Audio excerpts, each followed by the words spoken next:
Without water, life would not exist on Earth. 70% of the Earth's surface is covered by water, 97.4% of which is ocean water.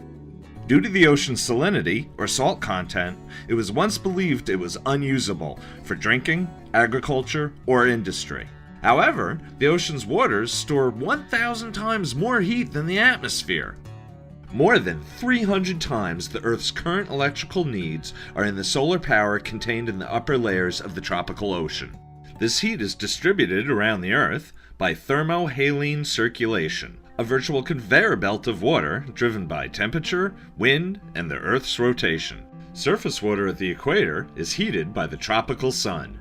Trade winds, created by the same heating effect, push this surface water from the Gulf of Mexico towards northern Europe, also known as the Gulf Stream. As the hot upper layer of water moves away from the equator, it cools and evaporates. Water freezes towards the pole, and what is left is cold, heavy, dense water. This cold, dense water sinks to the ocean floor, pushing its way to the equator along the east coast of North and South America, and then into Antarctica. This process is referred to as deep water formation. This deep water is pushed out into the Indian and Pacific Oceans, where fresh rainwater dilutes the warming water as it rises. Winds and the Earth's rotation push the water back into the Atlantic where it began. The darkest blue indicates the deepest parts of the ocean where the coldest water flows. This is especially true of the Atlantic Basin and the Gulf of Mexico, while the hottest water lies on the surface along the equator. One of the places where this very cold and very hot water are readily accessible to land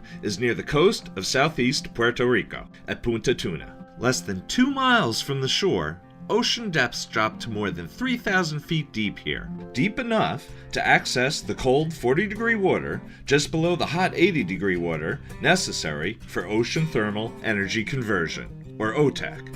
Otec uses this continually renewing energy to generate electricity without oil, coal, natural gas, or any other fuel.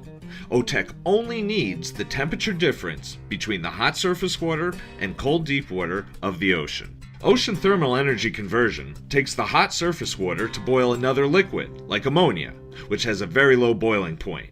This is the temperature at which a liquid becomes a gas. This is the same ammonia used in household cleaning and industrial refrigeration for over 100 years. The boiling ammonia turns a turbine that generates the electricity, which is carried to land through an underwater cable.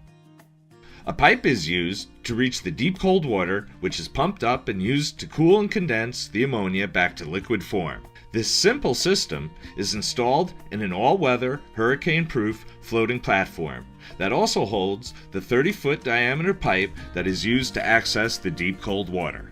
A single 100-megawatt floating plant can generate over 800 million kilowatts of electrical energy. 40 such floating plants could satisfy all of the current electrical needs of Puerto Rico forever, without purchasing any more oil, coal, or gas for electrical generation. In fact, the Puerto Rico Electrical Authority is in the process of approving its first Otec project right now.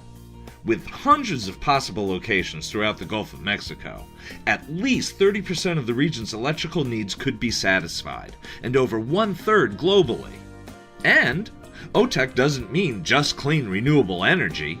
Otec also means thousands of local jobs, and entire side industries, from producing drinking water to utilizing the sterile, extremely nutrient-rich deep cold water for algae culture and even farming seafood.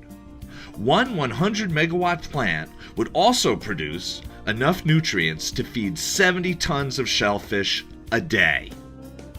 Ocean thermal energy conversion, an energy solution, and much more.